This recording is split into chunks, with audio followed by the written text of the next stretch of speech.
Well, hello you guys, and welcome back to Little Bee Farm. My name is China for anyone I haven't met yet, and I just want to say thank you for coming by because this week Andrew and I have both been a little bit MIA just because we had some technical issues. We have two different mics and both of them went down on us. Our last few videos we were having some issues, so we had to order some new equipment, and then my mom was here visiting and we just had a lot going on, so we took a little bit of a break this week, but I am back and we are ready to go. We have so much to show you guys. We have started some of our projects, so I'll make sure to be sharing those videos with you this week. The greenhouse is underway and we have officially planted our garlic and onions for the winter. So just a lot of stuff going on. So I'll make sure to share all that with you guys. But today we are going to be rounding out our series for our easy sourdough starter. And I'm going to show you guys how to make my favorite recipe with my sourdough starter. It is my sourdough discard crackers. Extremely easy. Anyone can do it and it's minimal ingredients. So I'm going to show you guys how to make that now. I'm going to go ahead and grab the ingredients and then we're going to go through it. Okay, so I got everything together and I wanted to let you guys know I will make sure to put the full recipe in the description of the video, but it's pretty easy. There is some tweaking based on like your oven and how crispy you want the crackers. So I will answer any questions you guys have in the comments. Just throw them in there if you make them and they're a little bit chewier than you like, or you just want to do some different flavors, just whatever. Just put any questions in the comments. I'm glad to answer them. So for this recipe, it's really easy. You just need a couple of things. I have my starter right here that we made together. He has not been fed since yesterday, so he is hungry and a little stinky, but I have an unfed starter. It can be fed or unfed, does not matter. Just grab your starter. So I personally like garlic salt. That is the way I season them, but you can do whatever you want. People do Italian seasoning, everything seasoning. I've seen people make them sweet and do like a cinnamon sugar. It doesn't matter, but for my recipe, I use garlic salt. That is like my go-to. And then I just have olive oil. You can use whatever oil you want. Olive oil is my preference. And then I have my cracker cup. You can use a bowl. Obviously, my red Solo cup is just what I use every time to make my crackers. Don't ask, okay? And then I just have a spoon to mix it. And then I did go ahead and grab my flour because after we make the crackers, I'm gonna go ahead and feed the starter and show you guys that as well. So to get started, I'm gonna turn my oven to 405. I have a thermometer in my oven and our oven runs about 10 to 15 degrees hot. So realistically, it's about 425 for the oven in Fahrenheit, but I set it to 405, to try and balance it out. So while that's preheating, I'm gonna grab a cookie sheets, and then I am going to get some parchment and line the cookie sheet with parchment paper. So I'm not here to tell you how to live. I fully appreciate if you're like anti-parchment paper, you don't want to use it, that's fine. It's just way easier with the crackers to get them off after with parchment paper. But you can also grease down the cookie sheet and try that. I just prefer using parchment paper 100%. I've tried it a few ways and it is the best way. So I'm going to put some parchment paper down. And then what I'm going to do now is I have our starter, take his little hat off. I'm going to show you guys kind of like what it looks like. I don't know if you can see a little bit. It's got like a hard surface on it and it's a little discolored and stinky because he hasn't been fed since yesterday, but he's fine. He's fine to use. So I'm going to go ahead and just take a little bit of this starter. Realistically, you probably only need about a half a cup. I don't know how many crackers you want to make, but I do about a half a cup and then I spread it really thin to make them nice and crispy. You can do more. It just depends on like your cookie sheet size. It doesn't have to be an exact recipe, but however much starter you pour out, you kind of want to think about how much you can spread on your pan. So I'm going to do about a half cup and I'm going to dump it right into my Solo cup.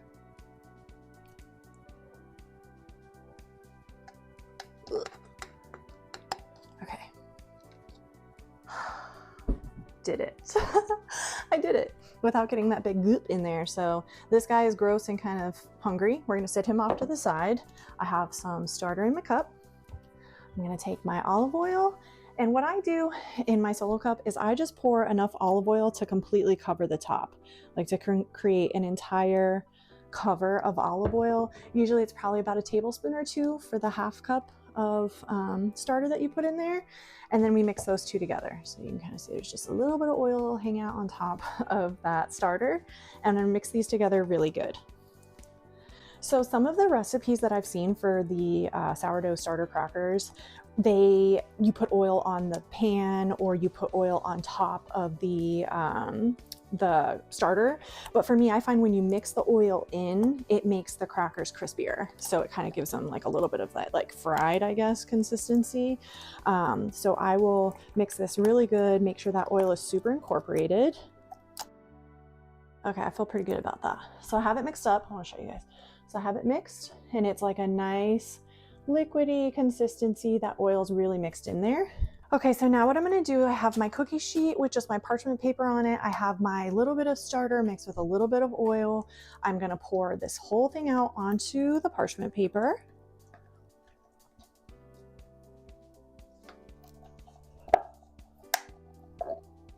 Okay, I'll wash this and use this later.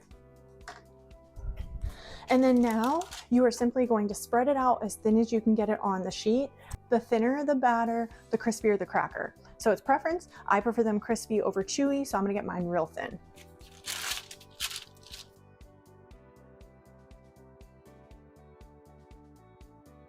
So a few things to keep in mind as you're spreading these out. You might have some holes in the batter as you're spreading it. You might have some that's a little bit chunkier.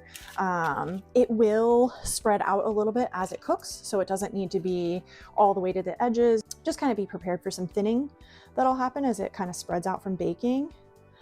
But I have these messy crackers pretty spread out here. I'm pretty happy with this. Okay, oakley dokley, look at that.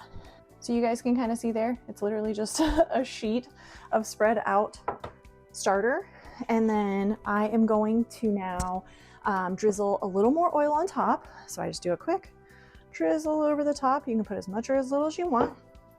And then I'm gonna do a lot of garlic salt.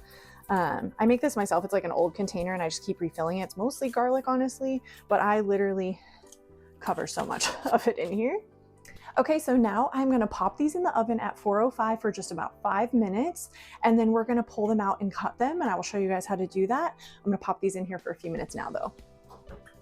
While those are processing for the first few minutes, I wanna go ahead and feed our starter. So I have our flour here, I have my starter we just used. I'm gonna get my little cup, my 1/3 cup. So every time you use your starter, you want to feed it. It doesn't matter if you use it multiple times a day. I feed my starter every time I use it.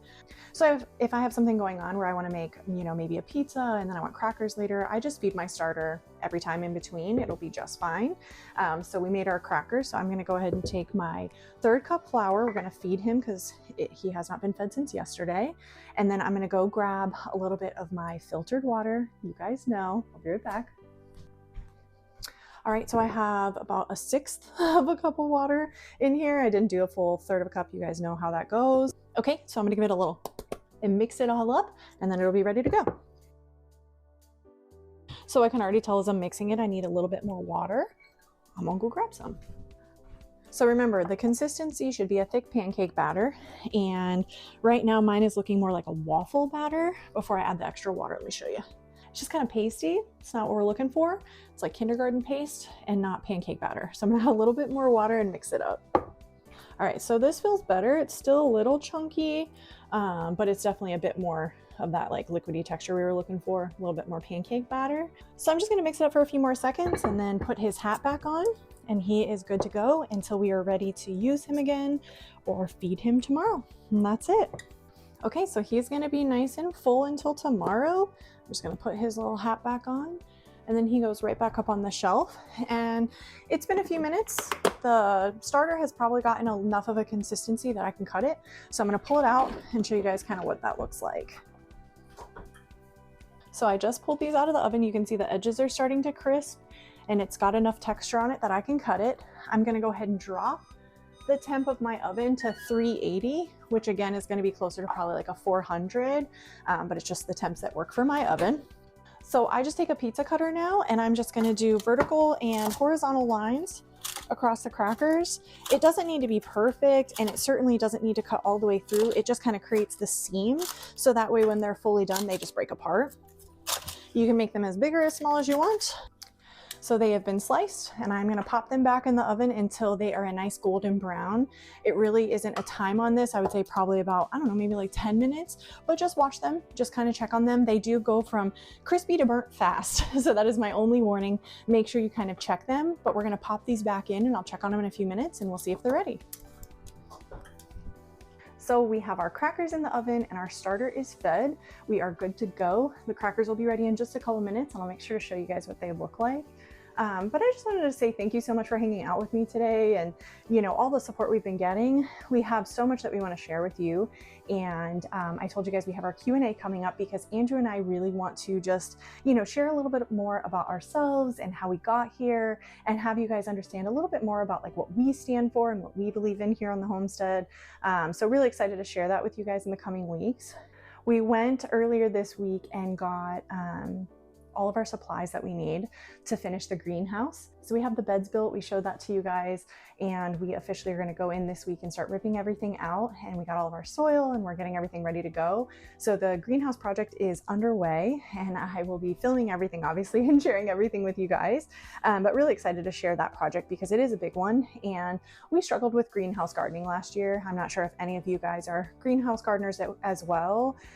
If you are, please drop a little emoji in the comments or something and let me know that you feel my pain, because greenhouse gardening is tough. And so we really plan to kind of double down on it this next year and do better and learn more about how to, really get our greenhouse thriving.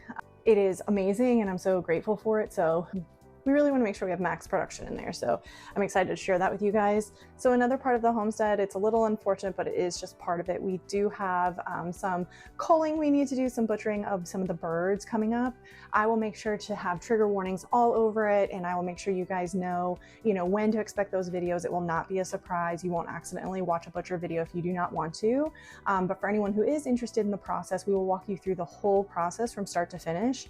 I found it really informative before we started. It honestly took a lot of the fear out, and it just made things easier to understand for me, and it made things a little bit more holistic, and it just made more sense. So we really want to share that journey with you guys and hope that it helps someone else out, because having watched those videos for us, it really did help. So we hope we can do that for you guys too. It's been a few minutes, so I'm going to check on the crackers and make sure that they are not burning while I'm just sitting here and telling you guys about my entire life and all of our plans. Not yet. Also, I did want to mention really quick, anyone who requested seeds, I had asked about a week or two ago if anyone was interested in having any of our marigold seeds. We grew so many marigolds this year, so many different varieties, and I made little packets of mixtures of our favorite varieties, and I had offered those up for everyone, and a bunch of you guys reached out, and I was able to get those all in the mail this past weekend. So you guys should see your seeds in the mail probably in the next week, I hope. Let me know when you get them. I am so excited that you guys will all have like a little piece of our garden. It just means so much to me. In case anyone's interested, if we still have seeds to share, by the way, yeah, we do. We have plenty of marigold seeds. This is probably 5 or 6 different varieties we mixed together that we grew here, and all of these seeds came from the flowers we grew. So if anyone is interested, just shoot me an email and I'll do my best to get these sent to you. We're happy to share. Charlotte's been down here at my feet complaining, so I figured I'd bring her up to say hello. Sweet girl. Okay.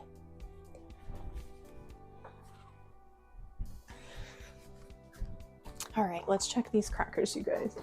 Ooh, crackers are done. Oh yeah, look at that. Oh yeah, nice and crispy. Crackers are ready to eat. So the crackers are all done, and what I'm going to do is I'm just going to kind of shimmy them all into the center of the parchment paper, and then boom. You just made crackers, guys. Literally minimal ingredients, and we made crackers. My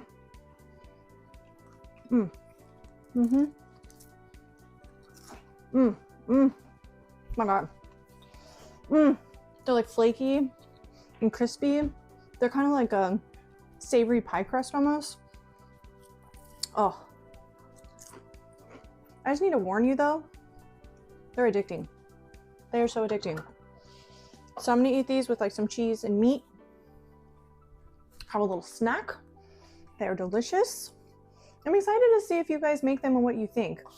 So anyone that I know that has made this recipe has sung its praises. They always talk about how good they are, how addicting they are, all the variations they do. So I want you guys to make these crackers. I want you to tell me what you think. Let me know how you make them. If you make sourdough crackers already, if you make it different, I want to know how you make them. And then I'm curious what inventive toppings you guys put on them. Like I said, I love the garlic salt, but I have heard so many different varieties of things that people do on them. So I'm curious what you guys do. So if you enjoyed this and think that this is something you can do yourself, make sure you like the video so we know. I'm curious what you guys think about it and if you think it's something you can do at home. And like I said, if you make these crackers, please drop me a comment and tell me what you think. Tell me what variations you did and how they worked out for you. I'm really curious. Guys, thank you again so much for hanging out with me today. I appreciate your patience while we took some downtime this week, and we are gearing back up and we are ready to share everything with you. So if you guys haven't already, make sure you hit that subscribe button so you don't miss out on any of that content. We have so much stuff coming up that we can't wait to share with you guys. Like I said, we have the entire greenhouse redo, we have some butchering we have to do, we have planting we're gonna be doing, and then Andrew and I are gonna be hosting that Q&A soon. So any other questions you guys have, anything you wanna know about the homestead, drop it in the comments or shoot us an email. We are excited to answer all of your questions. So until tomorrow, please make these crackers and let me know what you think. I'm so excited and I hope you guys love them as much as I do. And until tomorrow, don't forget our motto here at Little V Farm: anything grows if you try.